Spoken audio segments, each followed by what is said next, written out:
नशा मुक्ति का ये जो कार्यक्रम किया जा रहा है उसके ऊपर में दोस्तों देखिए, बेसिकली जहाँ तक आप लोगों ने इस प्रोग्राम को जो देखा होगा,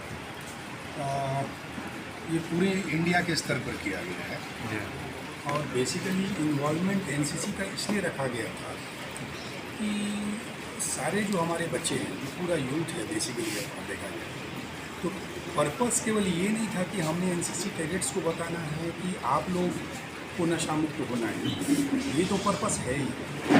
पर्पस प्लस ये आ जाता है कि अगर एक एनसीसी का कैडेट इन चीज़ों को बखूबी निभाता है, तो साथ साथ में क्या है, उनके सराउंडिंग में जितने लोग हैं, जैसा कि हमारे डीडीजी साहब ने भी बीच में बताया, यूथ कमांडर ने पहले बता रखा है, आपने उन तीनों को सुना जो हमारे मंत्री महोदय थे, उन्होंने भी बोला था।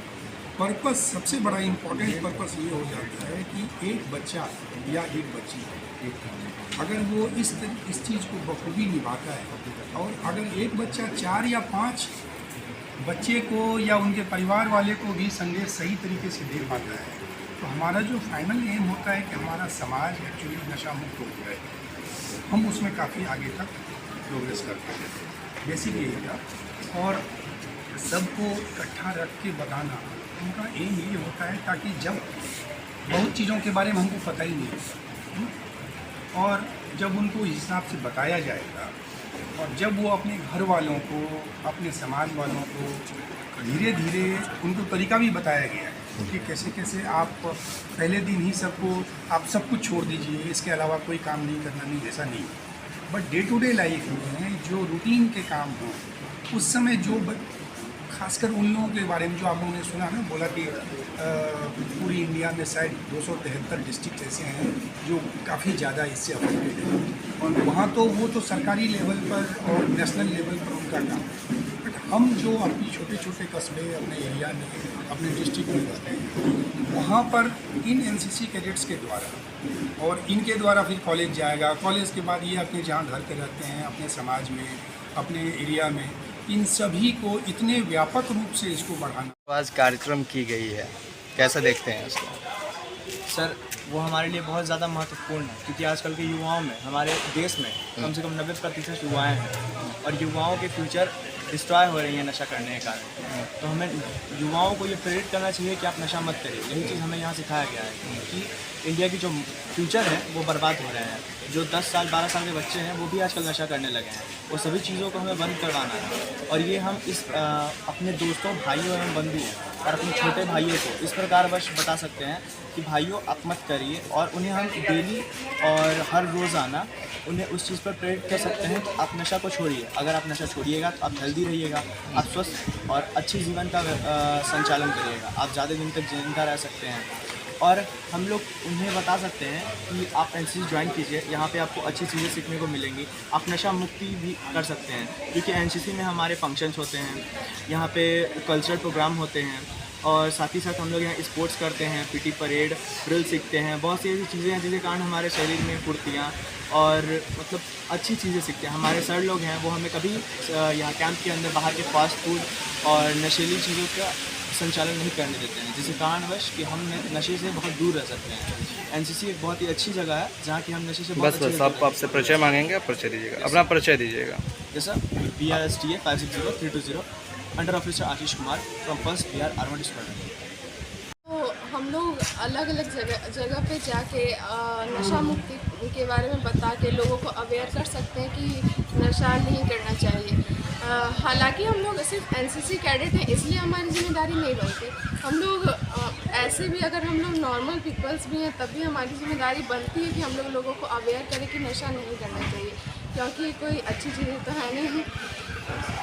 तो हम लोग एनसीसी कैडेट होने के नाते मतलब कहीं भी कैंप में जाते हैं या फिर कोई छोटे से गांव में या फिर अपने एरिया में आसपास के ऐसे भी किसी को देखते हैं तो हम लोग बोलते हैं कि अगर किसी को करते हुए देखते हैं तो प्लीज़ ये नहीं करना चाहिए।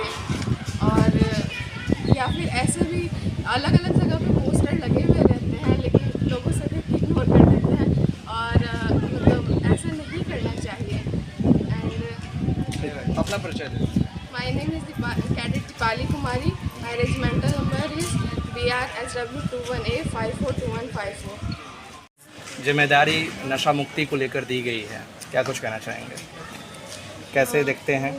सर जैसे नशा मुक्ति अभी बढ़ते काल के लिए बहुत बड़ी एक समस्या है, जैसे कोई भी इसके प्रभाव में बहुत जल्दी बढ़ जाता है। मैं ये कहूँ तो इसको लेकर क्या दिशा निर्देश दिया गया जो आज प्रोग्राम यहाँ पे हेल्ड हुई है? क्या कुछ दिशा निर्देश दिया गया है? क्या जवाब है? इसकी तरफ ये बोला गया है कि जैसे अगर हमारे सामने कुछ गलत हो रहा है तो हमें उन्हें रोकने के लिए कुछ उन्हें समझाना चाहिए कि इसका क्या साइड इफेक्ट है। क्या परिचय दीजिए अपना। मेरा नाम दीपिका कुमारी है, मैं फर्स्ट बिहार नेवल यूनिट। मुक्ति को लेकर कैसे देखते हैं, क्या जिम्मेदारियां दी गई हैं? ये बहुत बड़ी रेस्पॉन्सिबिलिटी हमें हमारे कंट्री की तरफ से मिली हुई है, क्योंकि जो नशा है वो यूथ में सबसे ज़्यादा देखा जा रहा है। 16 to 64 एज ग्रुप जो है बहुत ज़्यादा नशे में एडिक्टेड होते जा रहे हैं। एंड अभी भी जो है अबाउट 2.3 करोड़ जो पॉपुलेशन है इंडिया की वो ड्रग एडिक्शन कर रही है। तो ये हम यूथ्स को एज अ कैडेट हम लोग को रेस्पॉन्सिबिलिटी दी गई है और हम लोग इसमें काफ़ी अच्छा वर्क कर भी रहे हैं और करने वाले, बिकॉज हम यूथ हैं और हम अपने थ्रूली बहुत जगह इस मैसेज को फैला सकते हैं, लोगों को अवेयर कर सकते हैं कि क्या प्रॉब्लम्स है, क्या एडवांटेजेस है, क्या डिसएडवांटेजेस है इन चीज़ों को लेकर के, और इससे बहुत इम्प्रूवमेंट लाया जा सकता है। क्योंकि हमें हमारे टीचर से सिखाया जा रहा है, बताया जा रहा है कि क्या क्या प्रॉब्लम्स हो रही है ड्रग एडिक्शन की वजह से, सोसाइटी, हमारा फ्यूचर, करियर, ये सारी चीज़ें बहुत ही ज़्यादा ख़राब होते जा रही है और हमारा सिस्टम बिगड़ते जा रहा है। आज यूथ अपने करियर पे फोकस करने के टाइम पे जो है ड्रग एडिक्शन में जा रहा है, खुद परेशान होता है, फिर फैमिली को परेशान कर रहा है, अपना फ्यूचर तो ख़राब कर ही रहा है, साथ में घरेलू हिंसा जैसी बहुत सी चीज़ें फैलती जा रही हैं। तो इस पे बहुत अच्छे तरीके से कंट्रोल किया जा सकता है, सोसाइटी में अवेयरनेस आ सकती है, और जिस चीज़ के लिए हमारी कंट्री हम रिस्पॉन्सिबल समझिए उस रिस्पॉन्सिबिलिटी को बखूबी निभा सकते हैं। तो ये एक बहुत ही अच्छा इनिशिएटिव रहेगा हमारे लिए। अपना परिचय दीजिएगा। मेरा नाम नेहा सिंह है, मैं फर्स्ट बिहार गर्ल्स बटालियन से हूँ, मगध महिला कॉलेज से। मेरा रेजिमेंट नंबर है BRSW 21A 541579। Thank you. विचार सोचने के लिए बनाया गया है, मातृभक्ति, देशभक्ति लाने के लिए किया गया है। ऐसा कुछ नहीं है। जिनको नहीं समझ में आ रहा है कि अग्निवीर क्या चीज़ है, वही उसमें जो है कुछ लोग भड़का कर जो है इस प्रकार का जो है बाधा डलवाए हैं, ट्रेन जलाए हैं, सड़क के तोड़े हैं, सरकारी प्रॉपर्टी का जो है नुकसान किया जाता है।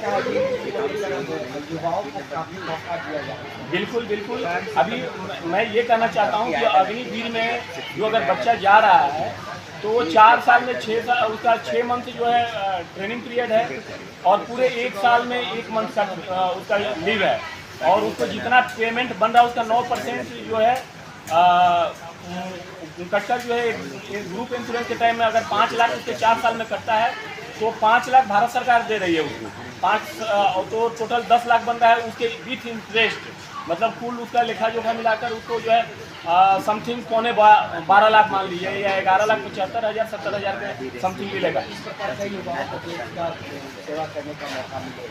अगर इसमें अगर जो अग्निवीर के जवान पैदा होते हैं, भर्ती हो रहे हैं, तो इसमें क्या होगा कि जो अपने मैंने विचार के ऊपर है वो, एक तो सोच लिया कि मैं भर्ती हो गया हूँ और यही मेरा है, 4 साल के बाद मुझे घर जाना है, तो वो आगे कुछ नहीं कर सकता है। वो सोचता है कि मुझे इसमें कुछ करना है, तो उसके लिए भारत सरकार ने जगह दे रखा है। वो 4 साल पीरियड के दौरान उसमें से 25% वही चयनित होंगे जिन्होंने जो है अपने ट्रेड, ग्रेड और जो है सेना के बारे में सोचकर कुछ हासिल किया है। उसमें से फिर वो हमारे कमांडेंट महोदय हैं और जो विशेष अधिकारी लोग हैं उनको कार्यभार दिया गया है। उसमें से एक जो है क्रीम निकलता है दूध से या मक्खन से, उस तरह से निकालकर 25% जो है उसमें से अग्निवीर के जवान रह जाएंगे। 75% जो आ रहे हैं तो उनके लिए भी जगह भारत सरकार ने दे रखा है। भारत सरकार में है जो है CISF है, BSF है, CRPF है, कई तरह का है। और 10% तो बिल्कुल भारत सरकार ने फिक्स कर दिया है। यहाँ तक कि उत्तर प्रदेश के योगी ने